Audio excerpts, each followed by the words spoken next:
Hello guys, thank you so much for switching on for today's episode. Oh wow, the last video was 17 minutes and I still got loads of comments from you guys via my Twitter and my WhatsApp. Even if some of you are reluctant to put comments on YouTube, you can feel free to put the comments on YouTube. You don't have to text me privately to tell me whatever feedback you want to get me. Criticisms actually grows me as an individual and I take it so well. I don't have problems taking criticisms at all. So you guys keep the criticism coming and keep watching, keep subscribing, keep promoting as usual. I remain at @09 on Twitter, Anfield Bloodline on Instagram.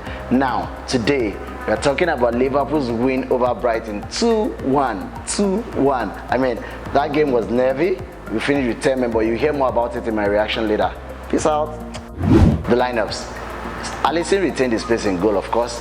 Trent Arnold, Lovren, Van Dijk, and of course Robertson were in defense. In the midfield, there was a little bit of tweak. You remember Fabio's injury, yeah? Fabio is out for 4 to 6 weeks, so hopefully he'll be back before the new year. Of course, it's an ankle injury, so he'll be back hopefully before the new year. So he was replaced in the midfield by Chamberlain. Chamberlain replaced Salah, you remember last week, but now Salah is starting in front, Chamberlain back in the midfield, his favorite position, of course. So in the midfield we had Henderson, Wijnaldum and Chamberlain. In front we had Salah, Firmino and of course Mane, our usual leather front three, even if they've been misfiring for a while, but trust me, our front three were back.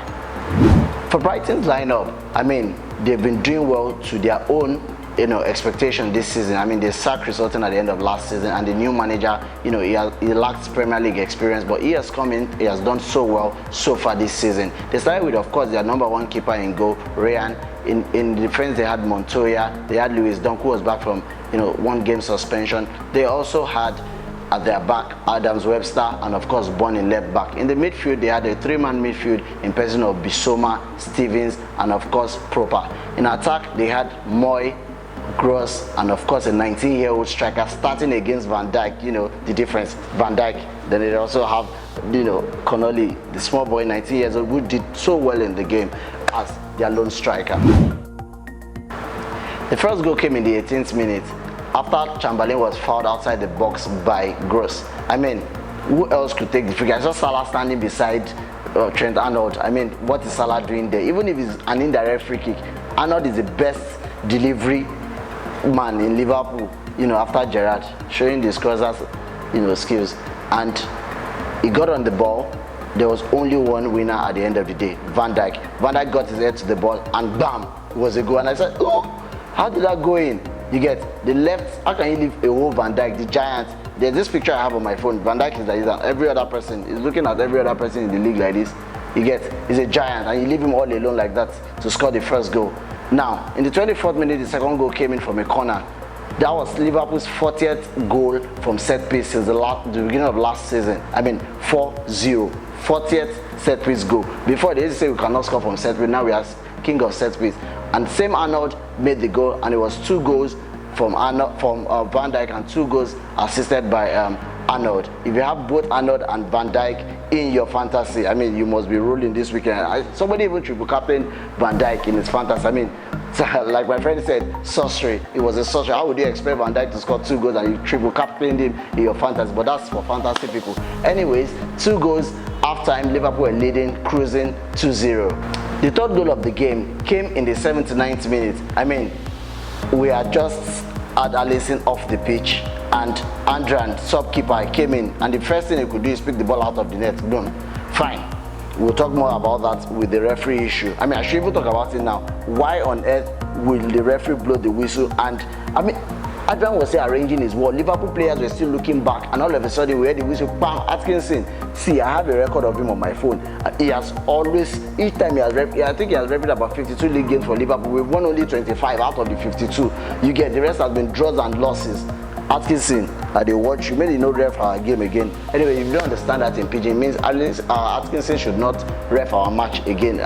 Why on earth? Immediately the lineup came out, or the lineup of referees, of course, before the match. I said it that we might not win this game, and if we win, we will win out of sheer luck. But we didn't win out of sheer luck. We won out of our, champions mentality. To be honest, Alisson has not been on top form. This is at all. I'm clapping back.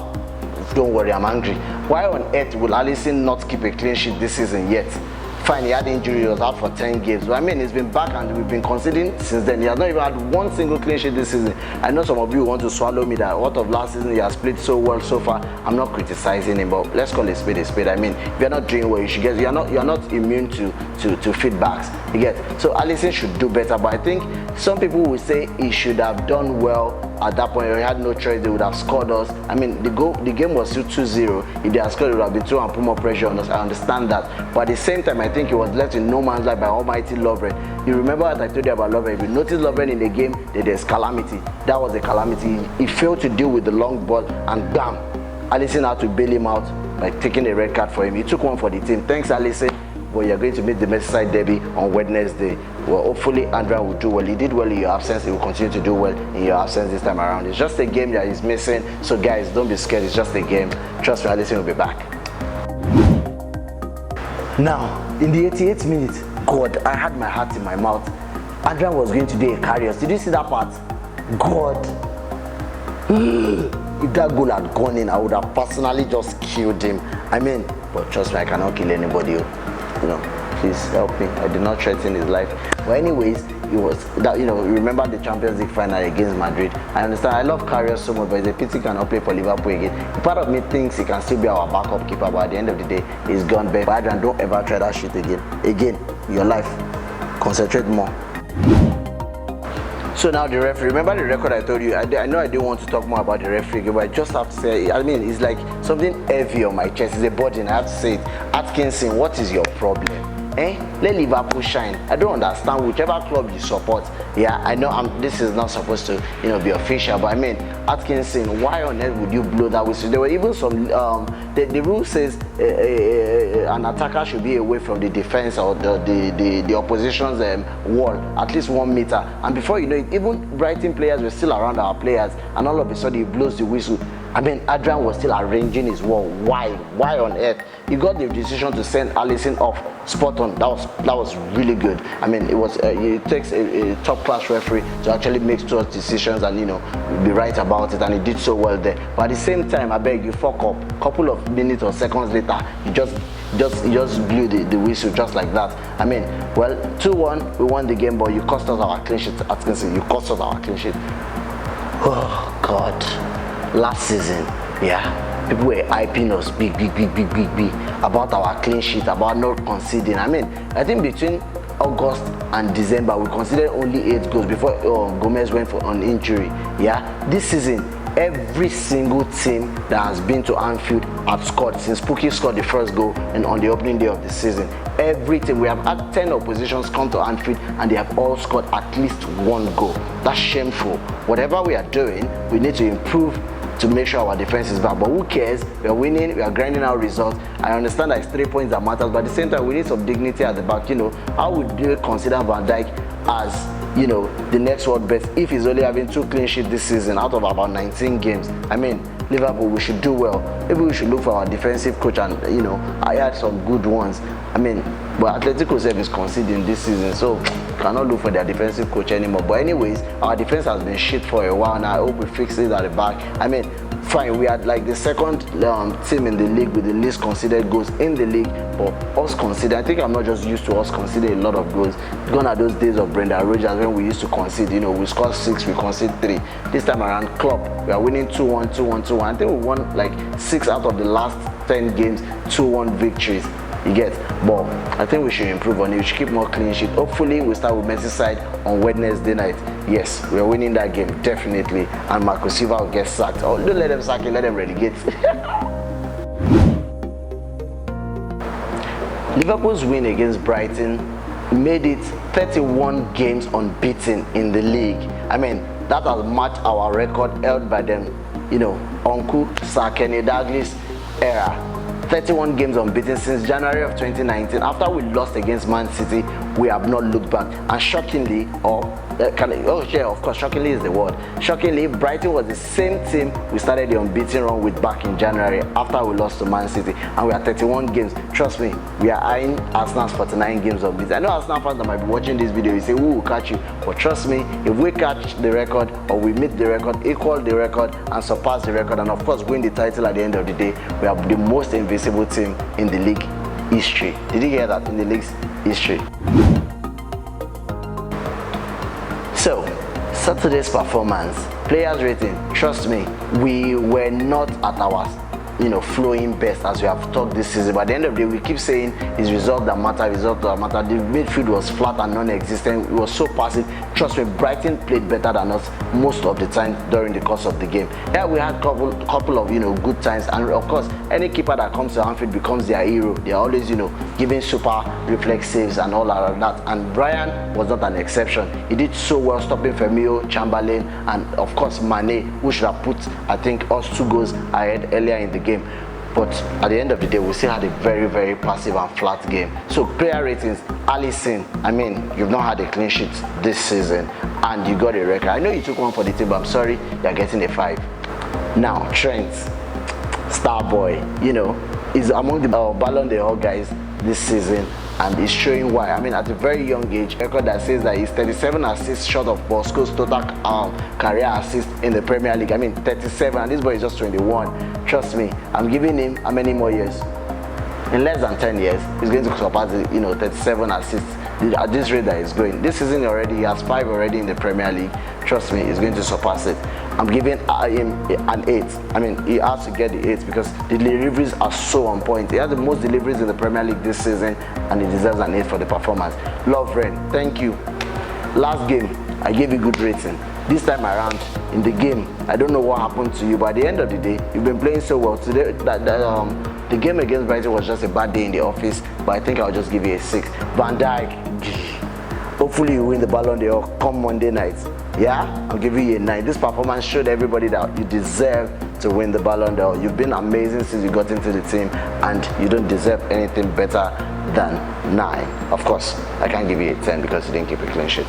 Now, Robertson, moving left, up and down. I mean, you get a 7, nothing much. Now, in the midfield, 3 of them failed to show that Fabio would not be missed. Fabio was missed by the end of the day. Even in some games, Fabio is always there, and our midfield will still be passive. So the 3 of them, Henderson, I'm giving you a 6. Chamberlain, I'm giving you a 6. And with Najam, I'm giving you a 6. Nothing more than that. It's because you guys won, that's why I'm giving you a 6. Now, front 3, Salah, just keep running. He tried to assist Chamberlain, and Ryan parried away the shots, but at the end of the day, I'm giving him a 6. Firmino, he was not in the game like that, but I would still give him a 6. Mane wasn't on top of his game, I'll give him a 6. So my man of the match for the game, of course, is Van Dijk, and I'm giving him 9. So now, December is here, and we are having loads of games coming up. I mean, the Christmas and or let me say the festive period, we still have the Carabao Cup quarterfinals against Aston Villa, which of course will be managed by our assistant manager, and we also have the Club World Cup. So a lot of games with little time to recover. And right now we are going to have a game on Wednesday against Everton. Everton lost the game against Leicester in the dying minute. Just do it for us. I know they don't want us to win the league. Everton would rather relegate than see Liverpool win the league. But trust me, maybe this season they will relegate and we eventually win the league. I want them to relegate. I don't care. But we have Everton on Wednesday, and that is the beginning of the end for them. Hopefully we'll win. The game is at Anfield. Hopefully we'll win. And Man City drew. Yay! Former Liverpool player John Joe Shelby scored an 88-minute goal. I mean, even in his post-match conference, he said Liverpool fans will be praising him right now. And yes, we were praising him, for salvaging a draw against Man City at St. James Park. Man City are 11 points. 11, like 11. Okay, no, 10, 1. Yes, 11. 11 points behind us. We are on 40 points, on 29 points. And, our Nigerian boy, Iheanacho, scored and assisted, to turn the game around against Everton for Leicester, in their last game. And at the end of the day, Leicester are 8 points behind us. But I'm not really bothered about Leicester. I'm more bothered about Man City. I know I should be fearful of Leicester, but at the end of the day, it's Brendan Rodgers. They will fall at the end of the day, So guys, thank you. We've come to the end of today's episode. So I'll see you guys after the Everton game. Thank you so much for watching. I hope I didn't take much of your time this time around. Even if I did, trust me, you love me. So at the end of the day, I am done for today. Thank you so much for subscribing. Don't forget, this is 09 on Twitter and Anfield Bloodline on Instagram. Love you.